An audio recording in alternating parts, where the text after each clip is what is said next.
The best tight end at every price in Madden 24. We are back here with another best position group going by price, and today we're going to be going over tight end. And we're going to jump into the first card right here. This is going to be a potential tight end you could get for free. And for free, I think by far and away, the best choice you can make right here is Isaiah Likely. So Isaiah Likely, how you get this card, I was getting a ton of questions whether it was my best budget card video, whether it was just like best tight ends in general. How do you get this card right here? Well, when I played the headliner solo challenges, I was able to get a fantasy pack of him and others upgradable 79 overall headliner players that included like Jacoby Durant, Reed Blankenship, Javonte Williams, and so on like that. But I actually think Isaiah Likely is the best one out of that bunch. And this is a great free card that you could use. And just at a 79 has 82 speed. Not that bad for a budget, right? And he's also 6'5", so he has that good height. He is very similar, in my opinion, to a Kyle Pitts type of player. And when he gets to his max ratings right here, he could be all the way up to 84 speed, which is some of the best physical stats that we're going to see in the game right now. And also what is really, really great on him is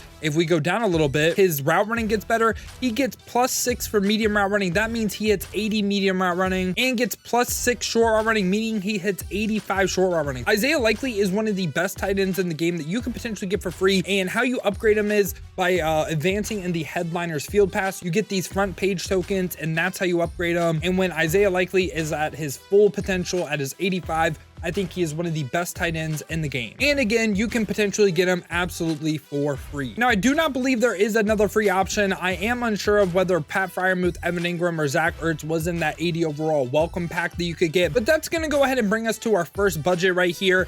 And I kind of want to talk about both of these cards because I think very similar things with them. Out of these two, get who's ever cheaper. And the two cards I want to talk about is potentially from like 1 coin to 10K. And these two cards are both headliner players as well. The first one right here is Irv Smith, currently going for around 9K. And this card right here and the other card we're going to talk about really doesn't offer you a lot besides the physical stats. With 84 speed, has 74 short route running, does not hit 70 medium. But again, when you're trying to get like budget beasts or people that can potentially play at a higher tier than what their overall says, you're looking for the physical stats, right? He's obviously not that great of a run blocker either with 66, but again, he's 6'2", 242, 84 speed, 84 acceleration, and that's what I'm really looking for these budget guys, man. Again, I think he has some of the he has top end physical stats in the game for a tight end. He just does not have the route running. Now, the other person that is on the same exact budget as him, just again, I would just get whoever's cheaper. Honestly, this card may be a little bit better as well. OJ Howard right here of the Raiders. I believe he got cut by the Raiders. Could be wrong on that. But now we're looking at someone that 84 speed once again, but he has two really, really great things going in his favor. First off, 6'6" height, so he's a giant. 89 acceleration. Honestly, he has an argument for the best physical stats for a tight end.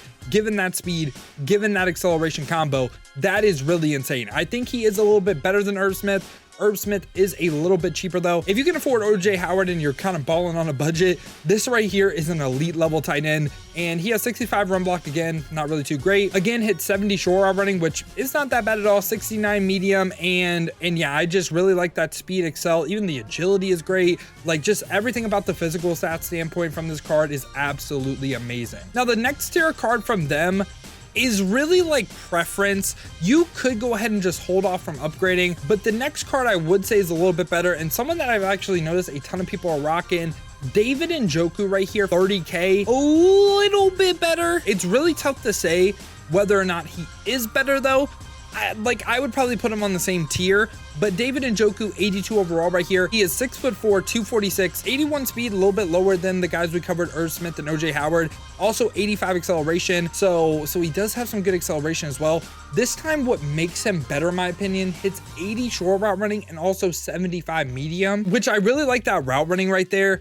To me, I can see though, if you just want to completely say, hey, David Njoku, not worth this 30K, not that much better than Irv Smith and OJ Howard. I completely get that reasoning. I just wanted to include David Njoku on this because I think he is a little bit better, kind of like that next step up for 30K. And right after that, the card literally to his left right here, I would say Darren Waller is the best tight end we covered so far. He's going for around 50K now.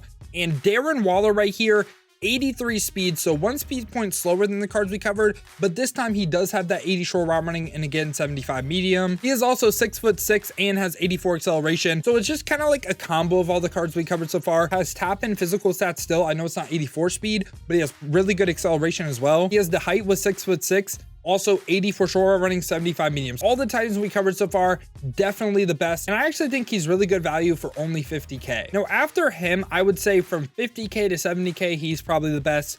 Now, if you strictly have like around 70K, I want to talk about both of these cards because this man right here was probably the best Titan in the game until today as I'm recording this. Kyle Pitts definitely deserves to be talked about. I think his price actually dropped a lot, and I think it's still dropping because of the tight ends that we got today that we are going to cover a little bit later. 6'6" height again, this time 84 speed, 86 acceleration, and has 80 short route running. So just the best height, the best physical stats we covered so far. He is an absolute animal. Like if you're still starting Kyle Pitts, I do not think you're wrong. And again, this is now for like around 70K. I think his price is starting to just keep dropping and dropping and dropping those. I wouldn't be surprised if you can pick up this card for eventually like 60K. I think people will still be pretty high on him, but as a pure receiving threat, Kyle Pitts is really, really, really nice. And now that was around 70K. I know it's like 75K. For just a little bit more, around like 10K more, this is a card that I could see like going up a little bit, going down a little bit. This guy right here, Gesicki of the Titans, he has a good argument that he is the best tight end in the game. And the reason for that is I don't think he's that much worse than the person that I am going to say is the best tight end in the game. So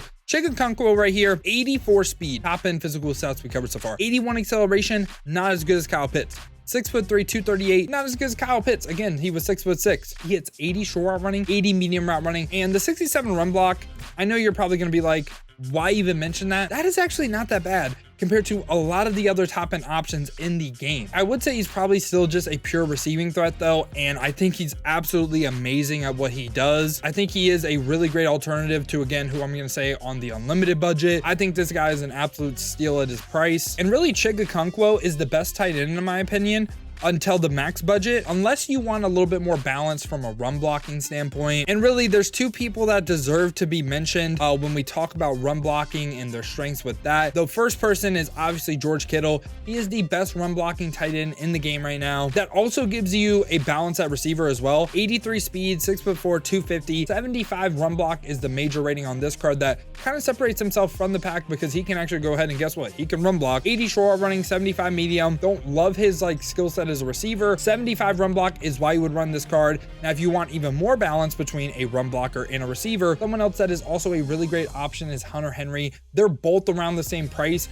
and I could see you going either way. Both of them have their strengths, both of them have their weaknesses, but Hunter Henry this time, 83 speed, 86 acceleration, 6'5", 250, 80 short arm running, 80 medium, and again, 70 run block. So I would probably say Hunter Henry is better than George Kittle, but that does depend on the specific offense you run. Obviously, this isn't like, oh, like you 100% need to run like Hunter Henry over Chig. No, if you're more pass happy, Gesicki is probably the second best tight end in the game for you. Now at number one right here, the no max, no limit, best tight end in the game, Mike Gesicki. I did not think that I would be saying that. They usually never stat his cards good, and usually when he gets upgrades, it's like they're always like behind in some way, in a sense, right? But Mike Gesicki, former Dolphins great, he goes to the Patriots. Now he gets a good card. Coincidence? Think not. This card, man, is amazing. Might not fit your scheme specifically if you're looking for more of a run blocker, but as a pure pass catcher, best in the game. 84 speed, 88 acceleration with 88 agility as well. Absolutely love that. Now he is 6'6", 250 as well, so he has the height as well. He hits the highest tier short route running that we've seen, 85 short route running. Also hits 80 medium as well. The thing that I think is absolutely game changing on him is the fact that he gets matchup nightmare right here when you have him at tight end, right? Better route running and catching first linebackers. Who's going to be manned up to him? Linebackers for the most part, right? Even if safeties are at linebackers, this ability still works. Absolutely love Mike Gesicki getting matchup nightmare. I think that is a game changer, and that is something that should be lighting up. And I think this is now probably the best ability you can put on one of your players. Matchup nightmare on the tight end. Absolutely love it. Mike Gesicki, best tight end in the game, in my opinion. But yeah, yo, this has been my video, my thoughts on ranking the best tight end by price. And I tried to cover every single price range in this video. If I was able to help you, or you just enjoyed this video, you enjoyed watching this, you enjoy content like this, make sure to leave a like and subscribe. Now, if you guys want to see me use these cards live, I have a full Dolphins theme team, and I was balling with Mike Gesicki. Check the links in the description, hit that Twitch with a follow. We have been grinding the streams over there, so I would greatly appreciate that. Now, if you don't feel like heading over to Twitch though, and you want another video to watch, you like this one, you'll go ahead and like this one too, because I ranked the best wide receiver by price in Madden 24.